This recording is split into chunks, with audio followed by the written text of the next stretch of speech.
Hi, I'm Renelle Golden, and you're listening to the Movie Making Podcast. This episode is brought to you by Atlas VPN.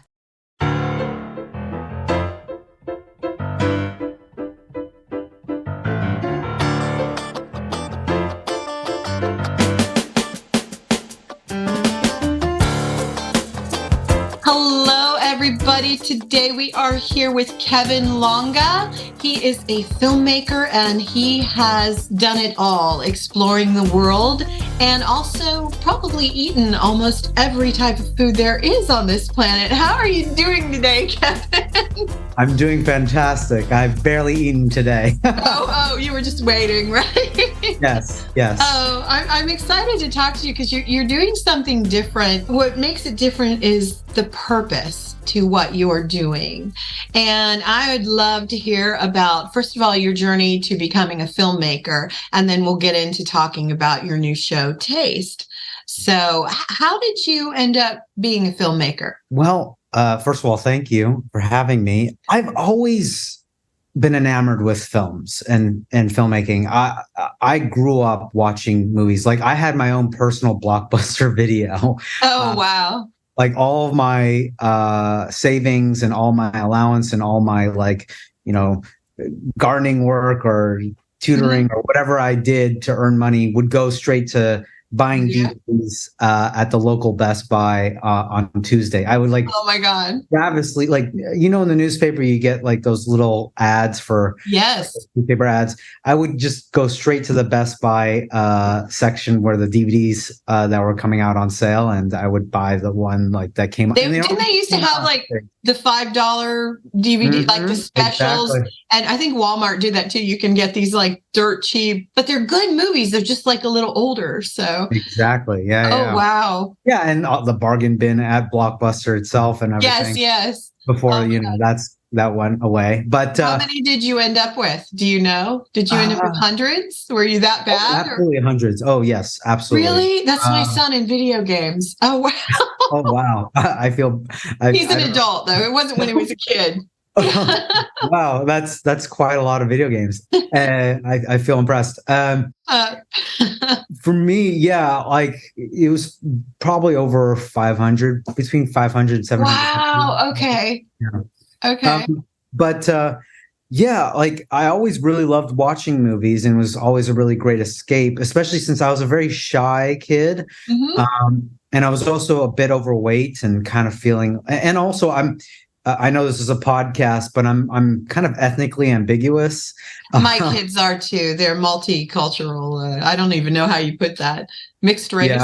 Yeah. I'm mixed race, and sounds like your kids are as well. And I feel like it's afforded me a lot of privileges being mixed race. But when I was a child, I did feel kind of like I was not, Asian enough for the Asian kids, not white enough for the white kids, not black enough for the black kids. So but it helped me become that kind of chameleon, and movies was a way to kind of understand the world and understand how people live in it and to have an identity. I mean, at the core of every film, every story, whether it's actually cinema or the theater or just writing, right. I feel like it's the author or the director or whoever is asking the question, who am I? Who are you as a human being? And so it was kind of like my way to understand what it was to fit into the society as a person who wasn't really a person who kind of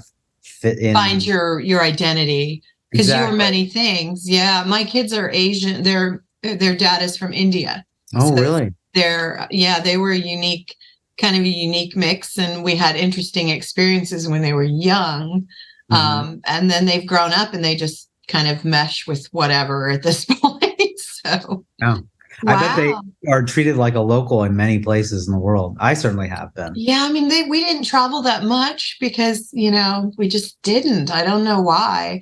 I always wonder, when was the first time you got to go travel? Were you a kid or? Yeah. So my family is not especially wealthy, but we like to spend money on travel when we can. That's nice. I like that. Yeah. And so my first experience was in Paris, France, and London. No, wait, no, I take China. So China. I'm Chinese. Oh, that's cool. Yeah, How I'm old were half you? Chinese. I was I'm being 9 nosy. years old. I was Nine. Oh, 9 you years were a old. little guy. I was Okay. Oh, a that's guy. cool. This was before, China really opened itself up to the world, before like Hmm. the 2008 Olympic Games. Yeah. When Beijing was, there were more bicycles than there were cars, Yeah. Do you think it's rickshaws. changed? Oh, absolutely. It's just, I Uh, mean, there's certain parts that certainly hasn't, and it's right. not like I've traveled extensively throughout the country recently, Right. but I was back in Beijing during when I was filming Taste with Asia a few Wow. years back, and it was like, Different. yeah, it felt like I was in the Jetsons or something like that. Like Oh my God. the monorail that went from the airport to the city center, that was never there when I arrived to Beijing. Back as a Wow. kid. And that also kind of informed. Like I have four loves in life. I love films Okay. primarily, Okay. food, travel, and entrepreneurship, Oh, and that kind of all blends into, awesome. yeah, that's blends into Yeah. what I do now. I do an international food documentary short film series that feature undiscovered food entrepreneurs from around the world.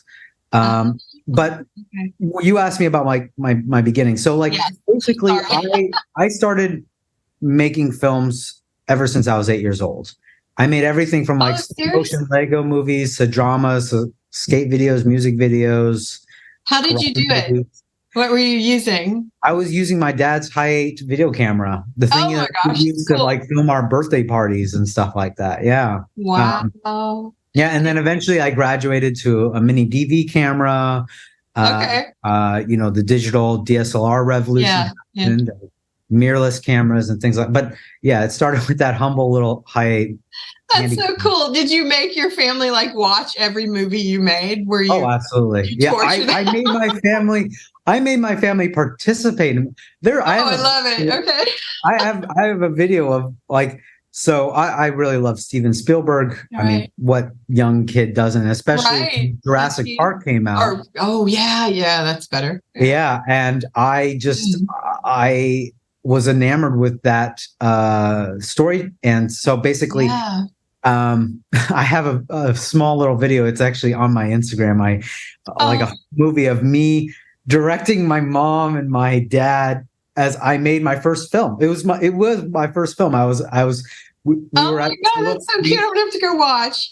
I love yeah, that. it is actually kind of cute. Yeah. Like my mom, I sucker her into like running away from like a T-Rex, and she's like, how did I get hooked into this? You're But like, more drama. Look yes, scared. Run. yes, I literally say run faster. She's Oh, like, you see? I'm too old. Oh my God, I love it.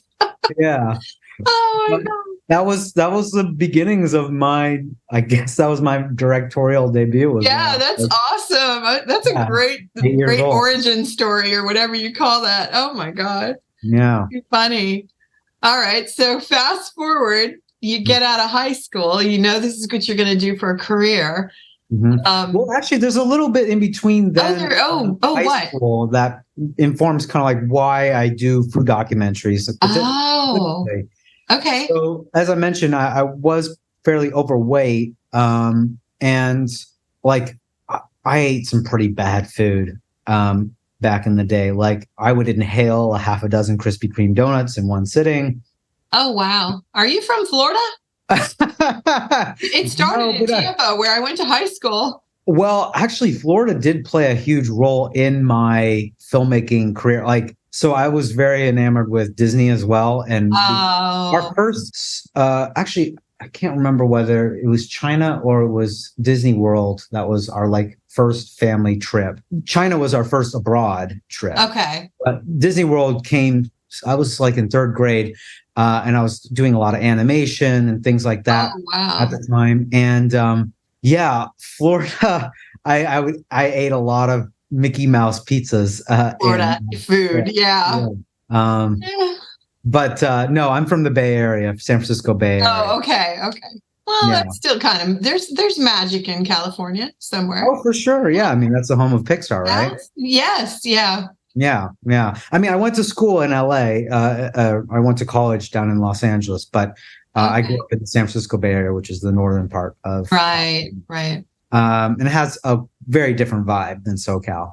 Yeah. But yeah, like I was not doing well in the health department, and I was getting kind of picked on sometimes for my Yeah. weight, and being picked last for kickball and all that kind of stuff. And in fact, so I remember this one moment. It was after one kickball match, and like we had these kind of like bikes that anyone could use to ride home, and someone, Oh. Kevin, don't let Kevin take a bike. He'll pop the tires. And Mm. that just like shot through my plump little chest and like up my throat. And Oh I God. quivered and started to cry. And Oh. I I went back home, and the next nail in the coffin was I saw a brochure. Both my parents are eye doctors, and they work at for their entire lives. They worked at Kaiser Permanente as Oh, ophthalmologists. wow. Okay. And I know eye doctors well. was that, sorry? I know eye doctors very well. I'm sure. I'm I've sure. had many. Yeah. Yeah, I'm sure. Yes. Yeah. Yeah. Okay. Wow. Yeah, and actually, they like to say that they like seeing people like you, people who have partial blindness and are able to use your skills Yeah. for your impediments towards something like filmmaking. You know, it was my eye doctor that changed my life. Not to change the subject, and I promise I'll listen when you talk. But I had a performing arts academy, and I woke up one day and big chunk of my vision was gone. And I ended up with like 7 different neurologists, every kind of doctor you can think of. I can't tell you how many spinal taps, and trying to figure out what's wrong. And, you know, the one doctor was my regular neurologist, was like, you will probably have something that's going to be fatal because you waited too long or whatever. I prepared the kids. They were little. Mom's might not be here much longer, blah, blah, blah. And after a while, I got tired of being poked and prodded, and I was losing my vision. It went to where I was legally blind, not, you know, total darkness.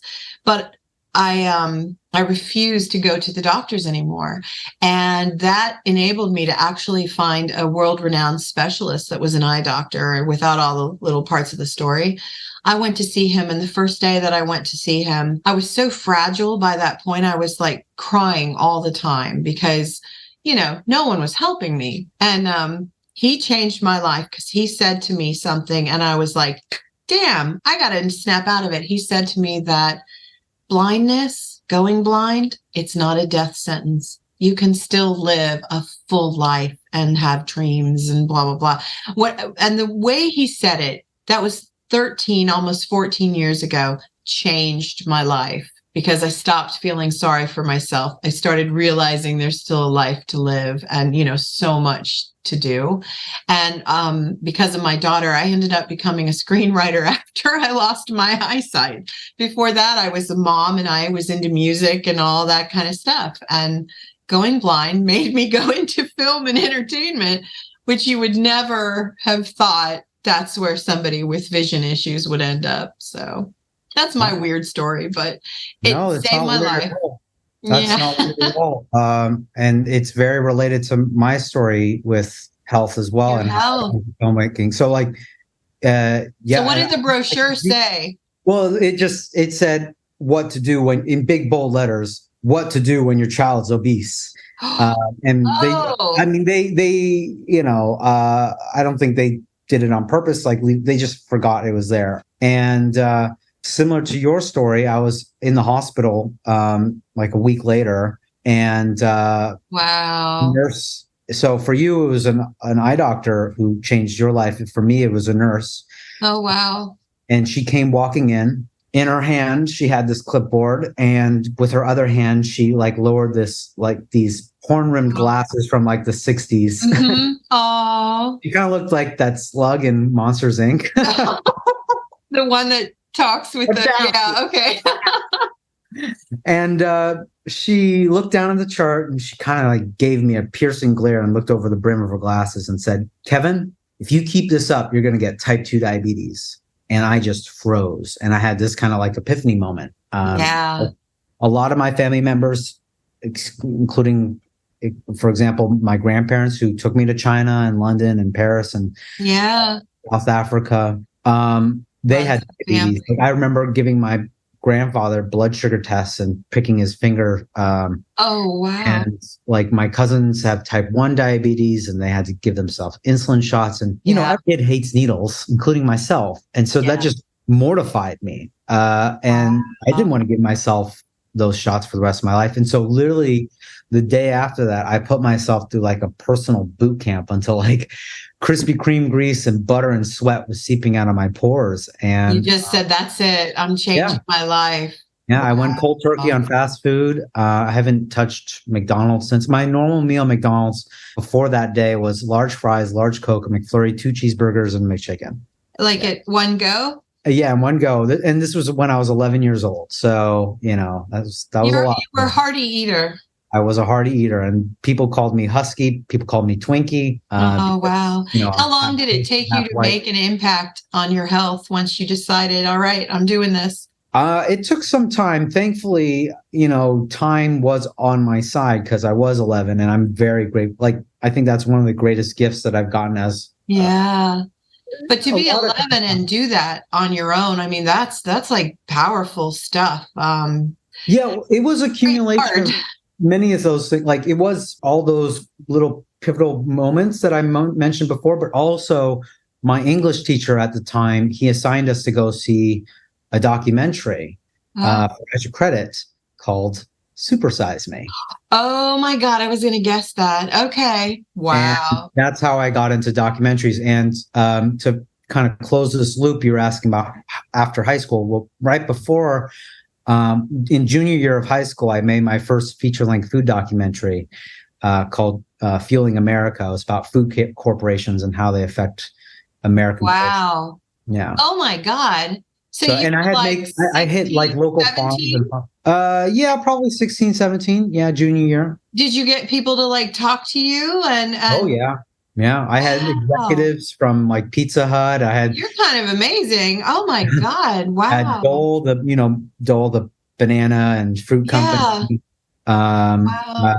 People like in my hometown, there's a Pez museum.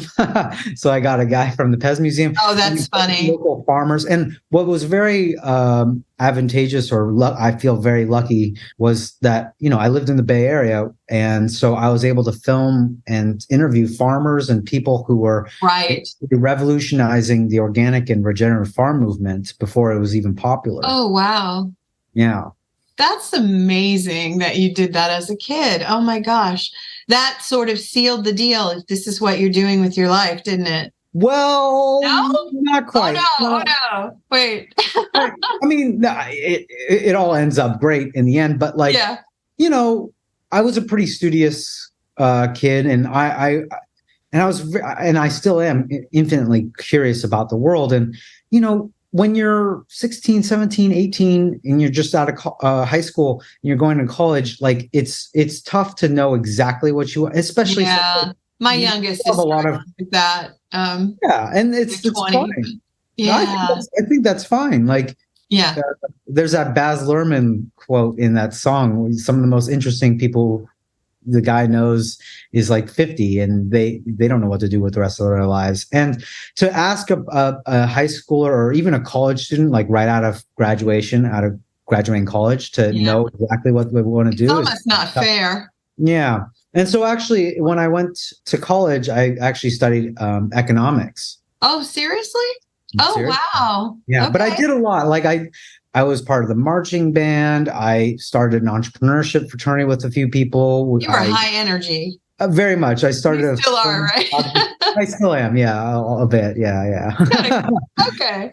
Yeah, and then of course studying abroad, which then opened up my culinary world even further. Oh wow.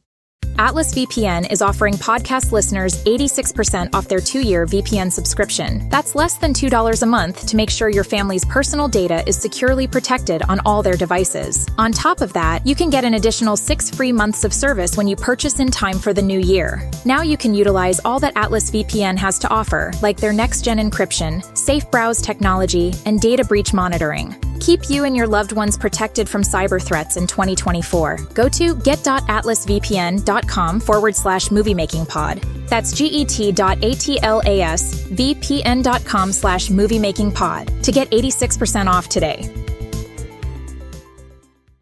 So your first project, you get done with college and stuff. When did you do your first project? You mean my first project out of college? Yeah. And what was it? Well, so it was Taste. I've been working on Taste for a very, very long time. Oh, wow. Nearly 10 years now. Oh, wow. Yeah. And that was born out of failure and rejection. A lot of good things are. That's true. That's very, very true. Oh, so how many episodes have you made of Taste? Because it's getting ready to launch in a different way, isn't it? What's the status of it? So I'm in post-production. I filmed 70 short films across 21 countries. Wow. That's so cool. Yeah, it's been quite a wild ride. I filmed everything from like dictator fighting restaurateurs in Myanmar to Michelin-starred chefs in Europe, cricket farmers in Thailand, snail farmers in Vienna, Jewish bakers who fight. Yeah. So how did you come up with, okay, I'm going to do Taste? Did it just evolve, or you came up with the idea and then set out to do it? No, it definitely evolved. Okay, cool. Yeah, I mean, it's like the writing process, you just try a bunch of stuff, see that half of it is junk, and then keep refining it. But basically, as you've already heard, like I've always liked filming food and food documentaries. Yeah. But I'm specifically like, this is not a documentary series about food itself. It's about risk takers who make food from around the world. Some of the most undiscovered. It's probably like a lot of human condition, or, messages about the human. Yeah, I guess condition. It might be the right word. Yes. And specifically about living an authentic life through food. So what I mean by that is, like, I mentioned that I filmed like a snail farmer. So he used to be an IBM IT consultant. Oh my God. That's cool. Wow. Resurrected the lost art of snail farming in Vienna. Surprisingly, Vienna, escargots, is the worldwide capital of escargots, is not in Paris or France. It's Vienna. It's in Austria. It's in Vienna. And he brought that back from the dead. That's interesting. And he was just doing an IT consulting job before that. That's crazy. People calls him in German verrückt, which means crazy. But he wanted to live this authentic. It works for him. Yeah. How did you pick where to go? Well, I mentioned that I studied abroad in Europe when I was in college. And while I studied in Denmark, in Copenhagen, which was one of the culinary capitals of the world at the time. Okay. And it still is. In fact, I saved up eating cheese and crackers for months to go to Noma, which was one of the best restaurants in the world. And basically, as I was studying in Copenhagen, I would flights from Copenhagen to different parts of Europe are pretty cheap. Yeah. So I would just go. And then I also got a Eurorail pass. And so I went to a lot of Eastern Europe. I'm half Polish, so I went back to Poland there. Nearly. Did you have to pre-contact people to set it up, or you'd go there and then kind of figure out where you're going to end up filming? Well, since I'm backpacking, it's kind of just spur of the moment kind of thing. I mean, there were some friends that I knew in other places that I would visit and stuff like that. And I would stay at hostels and Airbnb. Well, not Airbnb. Couch surfing. I know what you're talking about. Yeah. Yeah, it's couch surfing. Yes. Yeah. I would do that. That's cool. So was it just you and your camera, or did you go with someone else? What was the process like on the filmmaking side? Well, so me in Europe, studying abroad, I wasn't filming anything. It was more just traveling.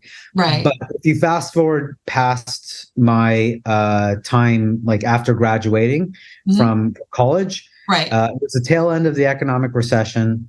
Nobody was hiring. I was getting job rejection after rejection. And my buddy Brian, who helped found the Film and Photography Society at UCLA with me and a bunch of other people. Oh, cool. He gave me a call and he said, "Hey, we just got invited to a big film festival in Asia. Do you want to come?" Oh. And I was like, "I don't know, man. How am I going to pay for it?" Yeah. He was like, "Well, dude, what is your job? What do you actually want to do with your life?" And as we talked about before, I hadn't really nailed that down. Yeah, I knew what I liked in life, but it's not my parents, as I mentioned, are both optometrists. They like to say there's a motto in the optometry game: no pain, instant gain. They're very risk averse. They're very shy. I love the bits. They're very supportive of me and what I do. But the idea of becoming a filmmaker was not exactly something that was instilled in me as a child. It was something that I was gravitating towards, but no one in my family was saying like, you should do that as a job. Yeah, it's risky. What's your fallback? Yeah, exactly. And so hence part of the reason why I became an economics student. I was like the thing that broke the camel's back was I was interviewing for Google, which was like, the creme de la creme postgraduate kind of thing or job, especially, before a lot of like big tech went to shit in some ways. This was 10 years ago. So like Google and all these other places had a little bit better image and track record. But basically I had 3 rounds of very intense, almost consulting style interviews. And by the last one, I got rejected. And that's when my friend Brian gave me a call. And so I thought about it for a week, and then he says, and then I got back on the phone. I said, okay, I'll go with you, but on one condition. I want to take your camera and I want to film what I love. I love that. And so to answer your question, what's the setup? It's basically been me and a camera and sometimes a monopod. Of course, I have a few microphones and things like that, but it's a very small operation. So it's kind of like authentic and personal and kind of like you and I talking here, and maybe you're following the chef around or, the people that are your subjects. Yes. Oh, I will say I do an immense amount of research before I even film anything. Like I have a Skype conversation with them or a WhatsApp or what kind of and even before that conversation, I do immense online research. So I know their story inside out. Before you get there. That's awesome. Before I get there. And so do you record all that too? The Skype conversations? All the interviews and all. Yeah. Do you end up recording that? Or I'm just being nosy to your process. Yeah, no. Yeah, no. I'm happy to answer those questions because cool. I think this would be very helpful for other filmmakers. I don't record the Skype conversations or the WhatsApp because I'm still kind of understanding whether it's a story that they would want to be told or worth going across the world to tell. Right. And plus I wouldn't be able to do much with it because like if I was making a podcast maybe, but with documentaries, it'd be kind of tough to interweave that material. And so, I do very thorough research. And then once I get there, it's just me with my camera and a few microphones and stuff like that. But I already have a pretty good idea of what the story is I'm going to tell. Of course, how long do you spend with them? Are you there a long time or you go for like a week? What's that side like? It depends. It depends mostly upon their schedule, but also my travel schedule as well. Right. But it could be as little as a couple days to a week. Yeah. Okay. And these are short films. So like the films end up being anywhere from like 4 minutes to 20 minutes. For example, that snail farmer episode, Verrückt, the snail farmer of Vienna, is only 4 minutes. Okay. I filmed that over 3 days. Wow. Do you have more you want to do with this first round of Taste? Or do you have other projects you're kind of like looking forward to getting into at this point? Well, I am working on a feature-length documentary that's kind of based upon my story that I just explained to you, like my personal story. Oh, I love that. Kind of think of it as like Richard Linklater's Boyhood meets that's awesome. a young guy who's trying to make a food documentary series. Because I'm in this unique position where I have footage ever since I was 8 years old. Wow. And kind of like learning and growing at from this shy fat kid who was afraid to talk to girls to this to what I'm doing now. An interesting journey. And it's definitely really interesting. And you can share so much, even from like the control we have in our own lives from any point in getting healthy to actual, living your authentic life, because these people you're meeting, hopefully they have found where they belong in life and they are loving their journey, like the snail farmer of all things. But it's kind of amazing. So I imagine you can share a lot of important, meaningful things in your documentary when you do that. That's very, very cool. So how would people find more about you and about Taste? Well, we have a few sneak preview episodes out online. On Amazon Prime, there's a film called Dictionary of a Food Hero, which is one of the first films that I made for Taste. We've been in a little over 40 film festivals right now, but we are in post-production for a lot of the films. Like, this is a series, and I want to consistently post these out consistently. So I want to finish editing the series and putting the time and attention that these stories deserve before putting them out. And so actually, as I mentioned, I was in the San Francisco Bay Area, but actually moved last year to New York City to build out a team. That's cool. For post-production, for editing. And then I'm also looking specifically for a business development partner to build out like the commercial end of our production. Do you ever see it becoming possibly like a mainstream show? Because it would be extremely interesting. First of all, thank you.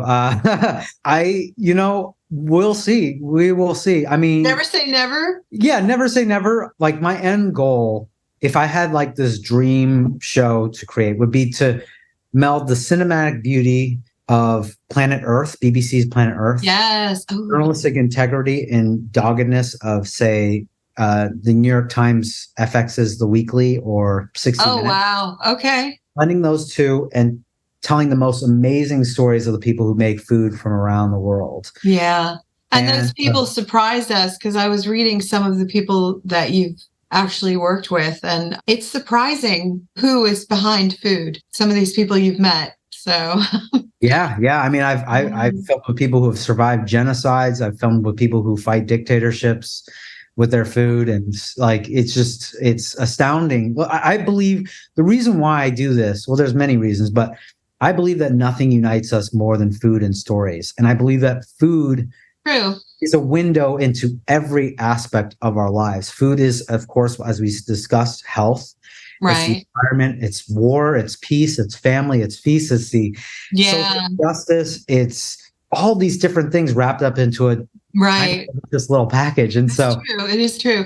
And they say the heart of any home is the kitchen. There's a reason for that, right? Like, we gather in the kitchen, we come together. So. Yeah. And especially considering that, your children are mixed race Indian. And what's your background? I'm a mutt, like Irish, Scottish, I'm just a mutt.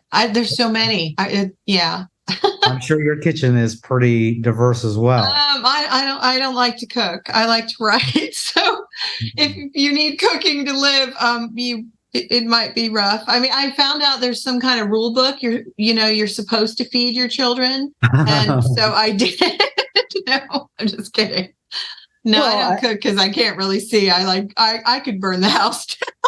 So fair point. Yeah. Well, at the very least, considering your journey with your health, you're probably cognizant of what you're feeding your. I am now, so much so. And I think about it when my kids were little. This is a really good example because I didn't know better. My daughter, when she was young, I thought having, like, I can't think of the names, but the sweet drinks that are like red fruit punch, and they're filled with vitamin C. So when she was little, I'm afraid to say their names, right? But you know what I'm talking about. And they had vitamin C. So I thought, I'm giving her something healthy. No. By the time my son was born, who is my writing partner in what I do, but, all the labels started having all the information, and you started realizing, oh my God. And then by the late 2000s, it was just painfully obvious that a lot of the stuff I fed them as kids, I shouldn't have been feeding them. Mm-hmm. But the way I was raised, when my mom was pregnant, it was a 2-liter bottle of Pepsi every day kind of thing. So she didn't know that was bad, just like smoking in the 60s. They didn't know 50s quite how bad it was yet. So, live and learn. To your point, it builds upon every single generation. It does. Knowledge of food. And also, I've noticed with food filmmaking and food television, started with like Julia Child in a humble little kitchen. to then, cooking shows, Martha Stewart, and then Anthony Bourdain. Who knows what's going to happen next? But I hope to contribute somehow to it. You could be a part of that in some way, and I could see it. So it's very, very cool. And I've had so much fun talking to you, just because if I could, be a bird in all the places you went. Before we move to our 5 for 5, what is one thing that you perhaps learned or were surprised to learn about the people around the world and food? I don't know if you can answer that. It's probably a big one, but yeah, it's so diverse, depending upon where I've gone and food. But I think food and independence plays a huge role. So I mentioned a woman who I filmed who's fighting the dictatorship in Myanmar with wow. One would think, how does that work? How do you fight a dictatorship with carrots or with, you feed the people that need to be there to fight it? I don't know. Partially, yes. Okay. Also, though, when you think about it, food is power, especially in a country like Myanmar, where like controlling the water or something. Yeah, exactly. Oh, okay. Where you can't eat money, right? I can't. I think most people don't have the digestive tract to digest quarters and nickels. Yeah, it's true. It's true. And so basically, she has her own farm in Inle Lake, a beautiful lake in Myanmar, where it's famous for their fishermen who row with their legs and they have these conical necks to catch fish. But anyway, she's been able to carve out this like small little paradise where she has her own sustaining ecosystem. She can kind of like basically live off the grid. Wow. Okay. And so food as a way of, having ownership and being resilient and being independent. I just see that through and through. Another one small example is I filmed a Jewish baker in Budapest who's fighting anti-Semitism that's rising in Hungary. Yeah. And, it's basically, she makes this cake called the Flodny cake. It's a traditional Hungarian Jewish cake that helps peacefully, help encourage the Jewish culture to the locals in Budapest. And anti-Semitism has become a huge issue, particularly in Hungary, and everywhere. Wow. And so, that's very encouraging. And then I have one other thing. I truly mean it, that I came to New York to build out a team. And so you asked like where people can kind of like find me and connect with me. I do post out little teasers of the Taste series on YouTube and TikTok and Instagram and Facebook every day. But just hit me up on Instagram at Taste with Kevin. And specifically, I'm looking for a business partner to help build up the commercial side of Taste and also for editors. And everywhere is pretty much Taste with Kevin, right? Exactly. Your branding. Oh, that's great. Okay. Taste with Kevin. Remember that. Yes. All right. Well, you have been awesome. And if you're ready, we're going to do the 5 for 5. Let's do it. So, okay. All right. Here's the first question, which is, I really wonder what you're going to answer for this one, but okay. Question 1. What is your favorite food? Thai food. Thai food. Oh, like pad Thai or something? Mm-hmm. Yeah. Curries specifically. Curry. There's a lot of curry in my house. Yeah. Okay. That's cool. All right. What is non-filmmaking something that inspires you or motivates you in your life? Exercise. Oh man, I wish I could say that. I'm trying so hard to get to that point, and I'm getting better. It's been a while too, so don't. Yeah, I'm just like, I've been good though. Took me a couple decades. A year and a half. Oh God, I need it faster. That's a great answer though, because moving. Yeah, if I could come back, I'd probably be a dancer. Now I'm just in my head, dancing. Just walking. Walking is just... That's every day with my kid. That's what we do. So I love that. That's a great answer. So, okay. What is something you have always dreamed of doing, but you haven't done yet? Not film related. Oh, damn. I was about to say something. Sorry, nothing film related. These are personal. Yeah. Fall in love. Get a puppy, dude. No, I'm just kidding. I mean, okay, that's a nice one. Yeah, okay. That's a nice one. I'm just kidding. So a little bit, maybe. No. Okay. Travel has made that one hard. Oh, well, choosing the career path. Okay. You Yeah, you can't have a puppy either then, can you? No, I can't. Both No. would be a problem. No. But Man, I've been settled here in New York for a while. That's some other. Oh, okay, ladies, get to New York. Yes. Oh my God, I'm just terrible. Kevin. Yeah, go find Kevin. He's in New York. Come on. Yeah. No. Oh my God, that's awesome. All right, number 4. What is your favorite song to sing at the top of your lungs when you're driving in a car or a rickshaw or something? Rickshaw. Maybe something by Arcade Fire. Okay, I don't know off the top of my head. Wonderful band. Can you sing one? I don't know the lyrics by heart. Probably Power Out by Arcade Fire. I wish I knew the lyrics by heart. That's cool. Okay. Because if you did, you would sing it, right? Yes. Really? Oh, that's cool. Yeah. Okay. Yeah. You'll have to come back. Practice. Not in the car. I would be biking to it. I always bike to Arcade Fire. I love that. That is perfect. You truly are. You changed. Being 11 was good for you. It was. You might not be who you are now had you not gone through all that hardship. 100%. Yeah, it's cool. All right. Last question. This one's usually hard for people, but what is your favorite movie? I don't have one. Well, I don't have one either, but I will tell you two that were very formative for me. Okay.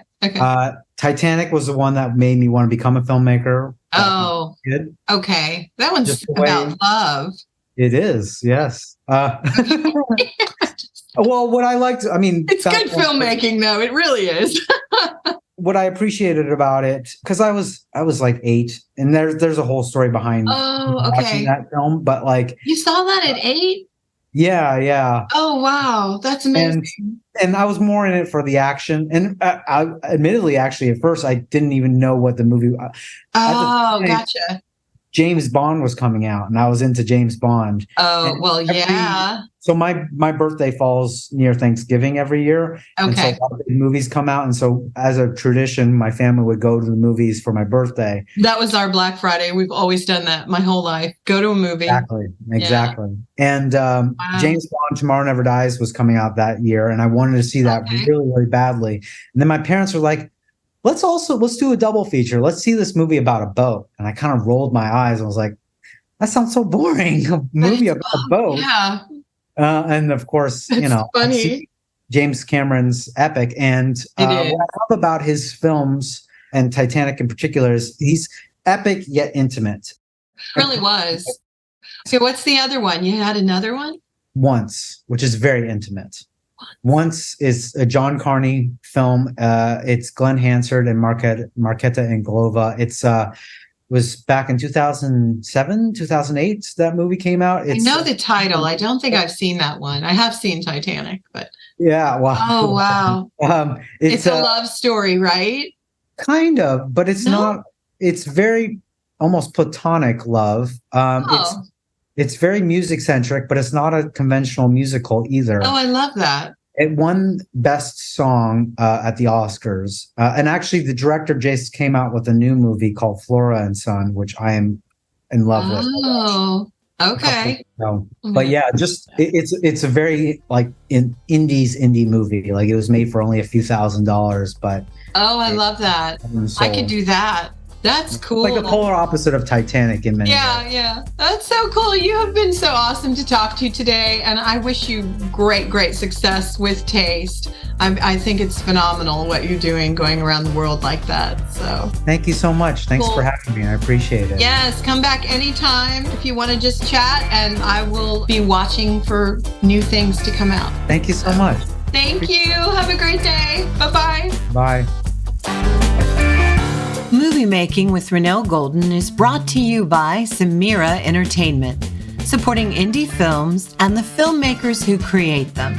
Stop by their website to learn more, www.samiraentertainment.com.